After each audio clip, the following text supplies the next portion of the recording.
I have not received any apologies. Oh, lovely.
The rationale for change. So we was provided with how the current system is inequitable.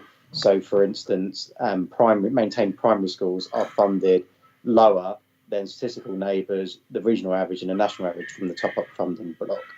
Whereas if we're looking at the non-maintained special schools, this is significantly higher than the statistical neighbours, regional average, and the national average.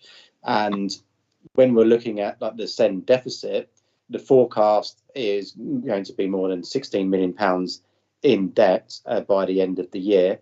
And most of this is mainly down to the fact that there is no ceiling on the current high needs funding block. So there is a lot of placements being funded, which is mainly down to parent preferences, but also the fact that there is no ceiling.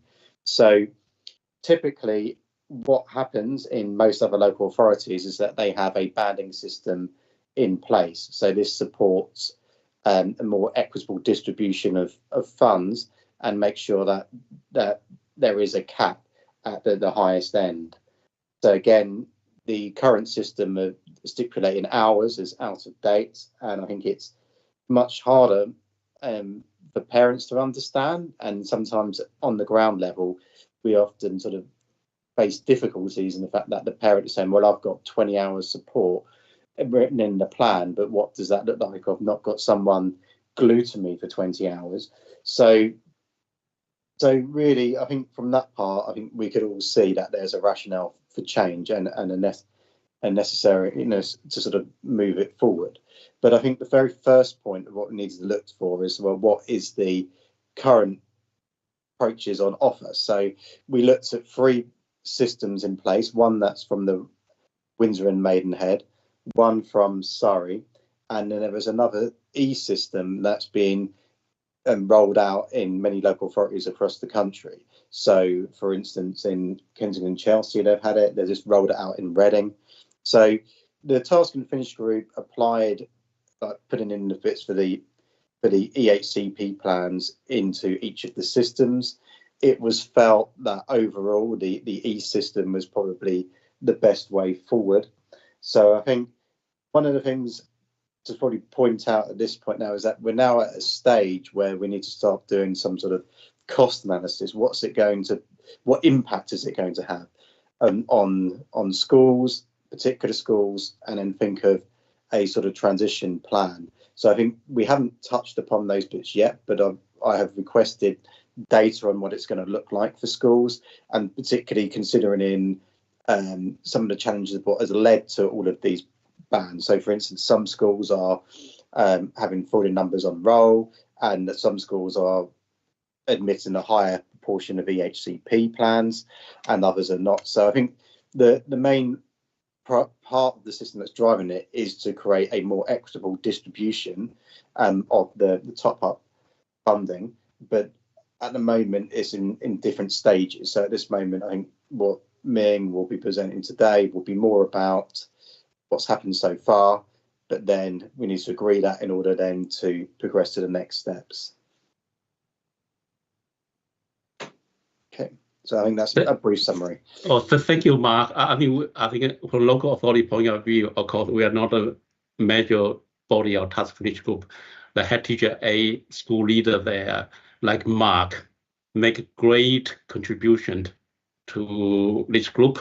It's very important. We won't have some system which really school feel manageable, feel like Mark said, equitable. And let's say when we were held to account by our governors, by our lead member, by my DCS or whatever, we want to say to make sure they are comfortable. At the moment, we do not have. We have to say, well manageable system. We want to move to that future when we have a system which is equitable and manageable. I just wondering whether Prue, as our lead member and deputy leader of the council, want to share some view about what you have heard so far. Yes, I think there's general acceptance. We can't go on as we are. We've got a system. I think we've got over 50 different things in place at the moment, and it's not manageable for anybody, and it's not consistent, and it's not fair. It's not fair to the children. It's not fair to the schools.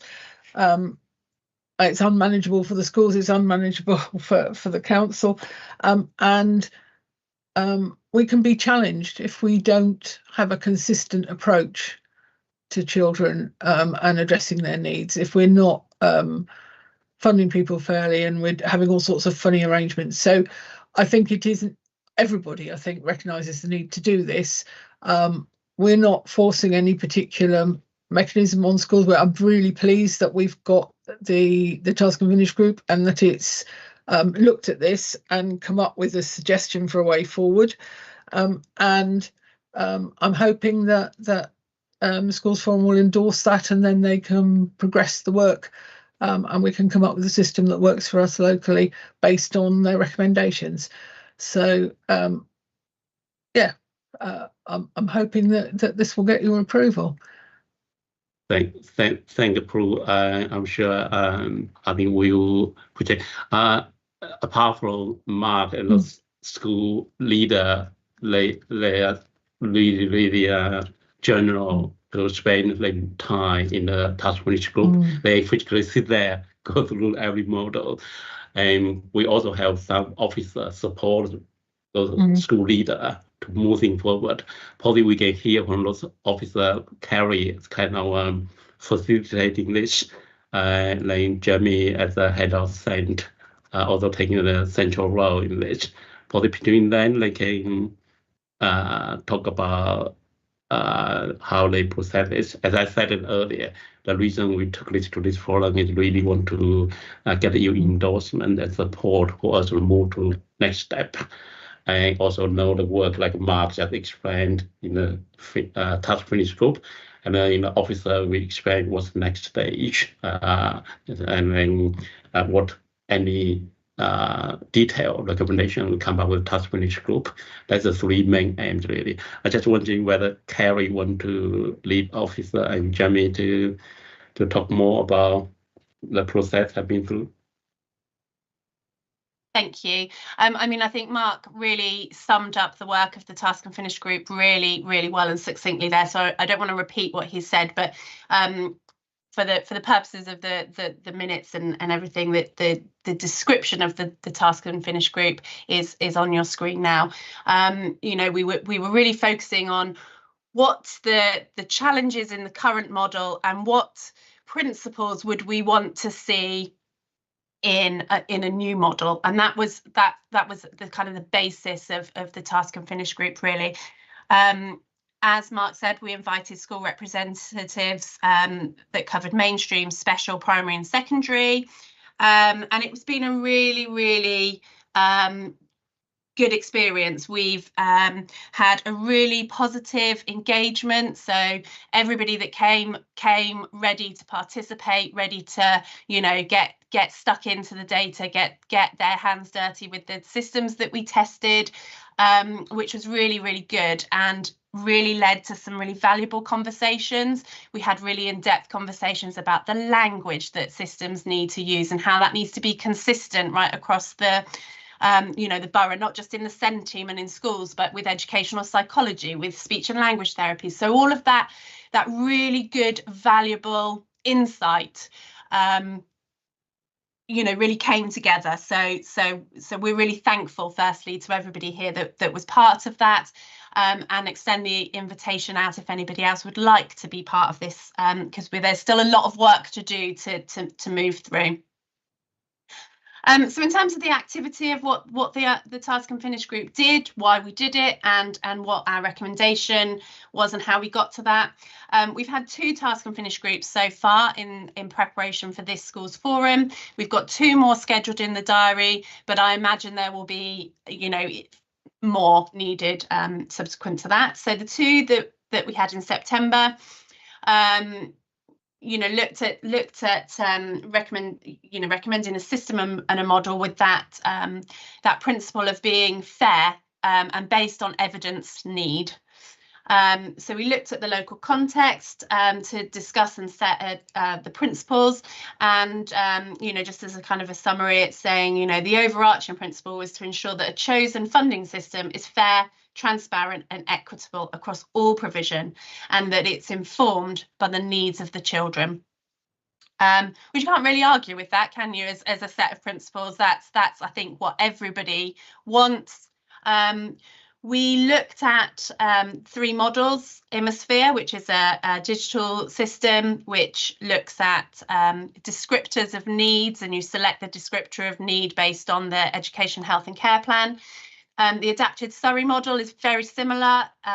It was a bit more succinct, but only covered mainstream schools, not mainstream special and resource units. And the adapted RBWM model, which again covered all the different sectors. All of the models, and I think it's fair to say that no other local authority that we know of, even the GFE say, no other local authority has really cracked this, that there's not like a perfect on the shelf model that exists out there, because if there was, everybody would already be using it. So it's taking these examples and applying it to our local context. What might work best for us in Wokingham? And we literally had one EHCP, and we tested the system with the same EHCP so that we could see, you know, how quick it was to use, how easy it was to understand. And we took all of the information that the Task and Finish group discussed, and we put that into an options appraisal. And we discussed then as a group which was our recommended or our preferred option or model going forwards. And it was a unanimous decision from the group that the Imosphere digital solution would probably work best for Wokingham. It meets those core principles about being fair and transparent and equitable. That principle that the child would go through that model and would come out the same, regardless of whether the local authority did it, a school did it, a parent did it, and that would be the same if they're at school A, school B, or school C. And that really kind of resonated with the group as a positive. But there are other benefits with the Imosphere model that the other two specifically didn't have. The Surrey model and the RBWM model are kind of paper-based or spreadsheet-based, which we felt was a bit clunky, not just for schools, but for the SEND team as well. We want a system that is slick, that you know, frees up capacity to be doing, you know, more support for schools, particularly, you know, writing and amending HCPs. So it had those positives as well. It's easy to use. It then, through buying the system, it enables us to access benchmarking data, which again is, Mark touched on it earlier, that where are we in comparison to other areas? Are we paying fairly? Are we paying too much? Are we paying too little? And having that constant drip of information that we can always go back to and keep checking, we felt would be a benefit. And then having all of the information for each child reported into a system would give us enhanced analytics and enable schools, local authority, and, you know, forums like Schools Forum to be able to really, in a way that we haven't been able to historically, really look at that data. What is it telling us? Where do we need to tailor our plans, our forecasting, our sufficiency planning? And we'll actually, for the first time, have some credible and consistent data around that, which again was for the schools and for the local authority, you know, a really tempting offer. And finally, another benefit of the system is that it can be easily adapted. So we had, as part of the testing, we had like the, you know, 101 version of it. It's the in its basic form, but it can be personalized and changed to meet local context. And again, I touched earlier about the discussion we had about language. So we can standardize or make that consistent, and then we can roll that out across the sector so that everybody understands what language is being used in the system, what that means in relation to EHCPs and advice givers as well. So this is the sort of timeline of activity that we've got here. Obviously in September we had our High Needs Task and Finish groups. In October, we're going to continue our engagement activity and spread that out from just the task and finish group to include briefings and focus groups with other schools. The main bulk of the work needs to happen now, and again, Mark touched on it, but that financial modelling and the impact. So that's the next kind of big thing that we need to do, and the task and finish group will do that alongside the local authority, and we will also, through the task and finish group, do that detailed implementation plan. We need to, that's what we want the task and finish group to do, basically, is come to the Next Schools Forum with that proposal of how will implementation look based on the findings through that financial modelling. So we're planning to come back in November, Schools Forum, with an update. And then we're looking to start implementation as proposed by the Task and Finish group and endorsed by Schools Forum in November from January. So I don't know what that might look like in January yet, but that's the kind of the timeline, if that is achievable with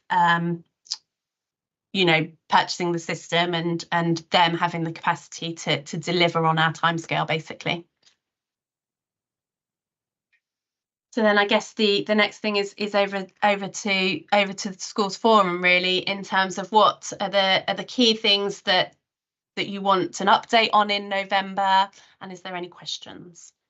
Can I just jump in just before? Please do. Before maybe we have some questions from the forum. I mean, really well captured, I think, Kerry, in terms of all of the activity as well. Mark and Prue, really helpful to show sort of how far we've come in terms of that partnership working. I think, as you said, Kerry, no local authority seems to have got this, completely right. There isn't this established model that everyone goes to, but there's no reason. I think during those task and finish groups, there was so much energy in the room, and you sort of looked around the experience and expertise in that room. There's no reason why Wokingham couldn't be that model. So we've got a huge opportunity to work together. Using that IMA spirit is a very good tool, but a tool is only as good as the experience and the people that use it. So I can see no reason why Wokingham wouldn't be looked at as that. We have got this model right, and we've got a really equitable and transparent system that hopefully certainly works for schools, frees up a bit of officer time in the local authority as well, but also helps with some of that managing parental expectations and being really clear as to what that sum of money sort of means. So that sum of money allocated to a school, this is what it means. It doesn't mean 28, like what Mark referred to at the start, 28 hours of one-to-one support, which just sets us off immediately for differences of opinion and things. So it's really exciting to be in that group. Really grateful for school leaders' times. We had the first couple at Shoot End. I can't remember where the next one is, Kerry. It's in one of our schools, isn't it? It's at the Oval offices. There we go. Yeah. So huge, and obviously, if there is any interest in being in part of that task and finish group, be warmly received. Because I think by coming together, we can definitely, reach that solution and make sure we've got an equitable system that meets the needs of children and young people in Wokingham, which is essentially why we're all here. But doing it in quite an innovative way and sort of being a bit of a leader in this space, I think there's a real opportunity for us to do that. So. Well, very well said, Jamie. Just for a colleague who may not know, Kerry, our lead commissioner for SEND, Jamie as head of SEND. And a lot of, as you can see, a lot of work being done by school leaders, supported by officers like Kerry and Jamie. Probably we want to leave more time for school leader in this forum to ask some questions. Let's offer from Mark and Jamie that you link up with those A school leader, or indeed you want to join the further workshop. You're welcome. Brian, back to you. Thank you, Mark, Ming, Prue, Jamie and Kerry for your contributions and setting out this for us all. Has anyone got any questions at this stage?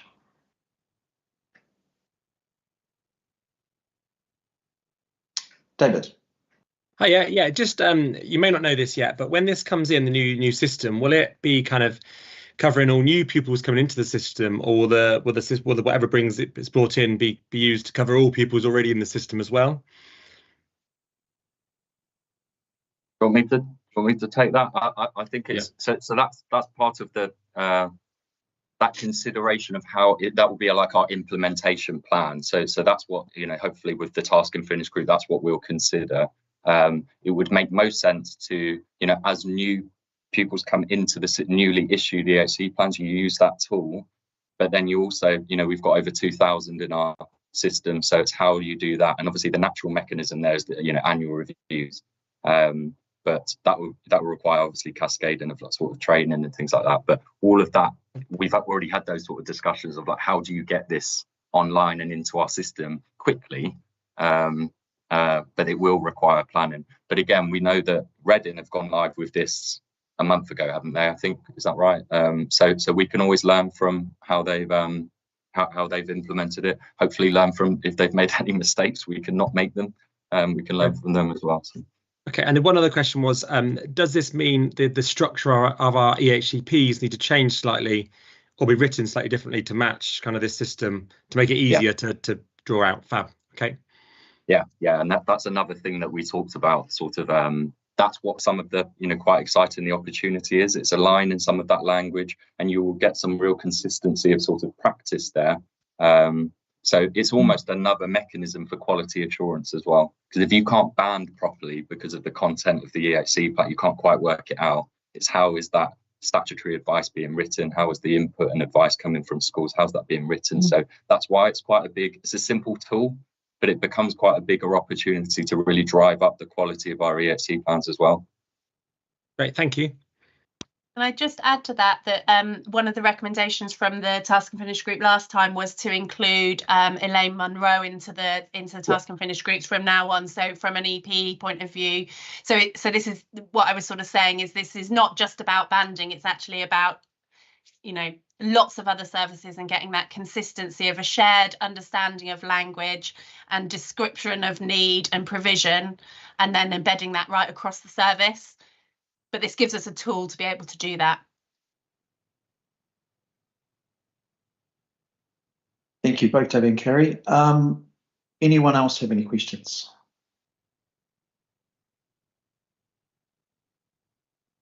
Very quiet. We seem to have a message for Amanda put up message. It didn't sound like an endorsement. It did, yes.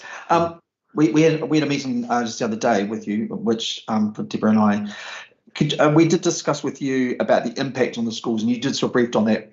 Would you be able to give anyone any indication of when that modelling would be completed, so people would have an understanding of the impacts it is going to have on school budgets? So I'm meeting with Atmosphere this afternoon, in fact. So I need to get a really clear understanding from them of what support they will give us, because capacity is the biggest thing here now. So we've done some testing of the system in terms of its functionality, but now we need to ramp that up to be able to understand the financial impact of that. So I don't know is the main thing, but what we're aiming for it to be the rest of October and the beginning of November, so that we can bring you an update in the November Schools Forum, which I think is it the 6th of November. It's somewhere around there, isn't it? So early November, and then we'll continue to work on that up to the budget setting. Will that be in January Schools Forum? Yep. Yeah. So we'll, I don't think it's going to come in one perfectly packaged bow, as much as I would love that to be the case. But I'm going to be putting, kind of pressure on Atmosphere this afternoon to say, if we're going to be buying this, what capacity will you give us to support? Because the more that we can get from them, the quicker it can go. So I guess before we've signed on the dotted line, I want to get the most out of them. No, thank you. And we also discussed implementation when we're looking at bringing this in, because as we're aware that the budgets for maintaining and academy schools vary when the new financial year starts. So when were you looking actually for this spending to come into place, because that could have an impact on school budgets.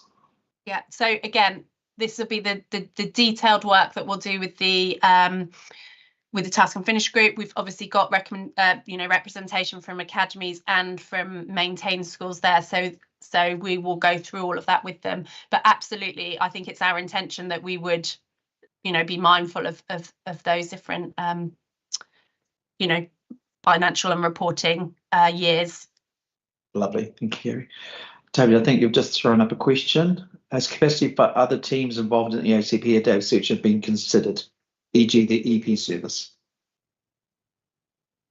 Yeah, so that's why we've included Elaine and Ming. I don't know, Ming, do you want to come in and say anything about that? Yeah, absolutely. I think we will consider taking into account at the moment. I think as we appreciate it, we put a great effort, focus on schools' needs. That's why we focus so much school leaders' input. And then I think, very good point, David. I think if you don't have a good same delivery service there, or a right capacity of EP or central won't work. I think that we will build it in with Jamie and Elaine, the principal educational psychology there. They will articulate how this new system will link to the capacity. Yeah, I think at the moment I would say that we focused on schools' need a lot. Probably that we will, in our next workshop, we will take into account what Jamie and Elaine will bring in to make connection. Because it's kind of like any system, we know better how much work need to get involved, who need to get involved, how much training need to be put in place, and then we look at the capacity. Very good point, David. Thank you. Lovely, thank you. Thanks, David. Christian, you have your hand up. It's just to help the meeting flow a little bit better. Can I know we have a lot of new members into the meeting, so can I ask people to refrain from putting questions in the chat because this is being is on YouTube. People watching on YouTube will not see that. So if you have a question or a comment, please put your camera on and your mic on and talk to the group in that way. Thank you. Any other questions at all?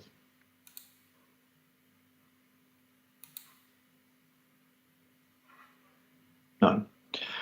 Right, so are we voting then, I mean, just to confirm on that we want to approve the banding option recommended by the Task and Finish group today? I think we're seeking your endorsement. I don't know, Lucian, it need to be done through voting or not? I think endorsement possibly. I think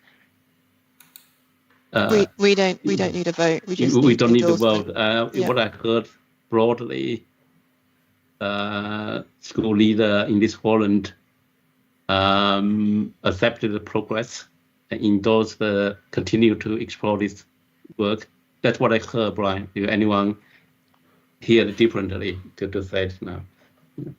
Lovely, thanks, Ming. Is there anyone who is got any objection to the school forum recommending this at all? Mark? I think probably, as you said, it was just the endorsement to carry on. I think before school forum can accept or vote on it, they need to know what the details are about what the banding system would be and how much money will be in each section, what's the impact on schools going to be. So really, as I said, I don't think school forum can vote on anything else apart from the endorsement. No, I agree totally, Mark. That was a question we had the other day. So I'd say, looking at this thing, yes, I think school forum would endorse the work to continue and be looking into this. And then, so for November, we can look at the progress made. It'll be interesting to see what the impact will be on school budgets. And then from there, moving forward, make decisions from there. Jonathan, have you got something? I can see you itching. You've been very quiet. No, I'm just to remind you, there's an AOB I wanted to touch on. If we're finished on that item, yes. Can I pick up an AOB? Yeah. Just to remind Schools Forum members that at the next meeting on the 6th of November, we'll be voting on the requested transfer from Schools Block to Heine's Bog. That's the time of the year when we do that. We'll be launching a school survey by the end of this week. So we'll be sending out some information to schools, setting out the context for that the schools forum won't vote on that until they know the views of every school. So we're doing that survey as we did last year. We're highlighting, I mean, I think hopefully everyone would agree there's been lots and lots of progress in the SEND space in the last year. We're busy on many fronts. What we say in the paper really is that we recognise that things remain challenging, things remain financially challenging for schools, and this is no small ask in terms of that transfer. But just to really ask schools to agree to consider approving or recommending that we approve a transfer. There are two options on the paper, one of which is for the transfer of 1% of schools block to Heine's Block. The other is 0.5% of schools block to Heine's Block. You remember last year the schools rejected the 1% but agreed to 0.5%. Our safety valve agreement requires us to seek 1%, so we're continuing to seek that. We're making. I won't rehearse all the arguments here because I think that's what's going out to every school. But just to this item today is one of many fronts on which we're making really fast progress. We had 2 new resource bases over the last few weeks. We've got more resource bases due to open next year. There's lots of activity that's going to really help redress the balances and get the whole system back on a sustainable footing. But we really are seeking that endorsement and support from schools in the shape of this vote. I'm not particularly seeking to have a big discussion on it here and now. I think we'll do that next time. But I just wanted to let everyone here know that we'll have more information back next time in terms of the wider view across the schools and academies across the area in terms of their views of that. Great. Thank you, Jonathan. Thank you for everyone who contributed to today's meeting and appreciate everyone involved in the Task and Finish group for the work that you have done. It is a big piece of work. I think it is quite exciting what's coming forward. I think it's obviously what's needed for the area and the whole SEND system. So we look forward to getting more updates as you move forward on this. And thank you everyone for joining this extra meeting, and we'll see you all on the 6th of November. Can I start, if Jonathan, Jamie, Darren and Deborah could just hold on for 2 minutes after this meeting, please. Everyone. Thanks, everyone. Thank you.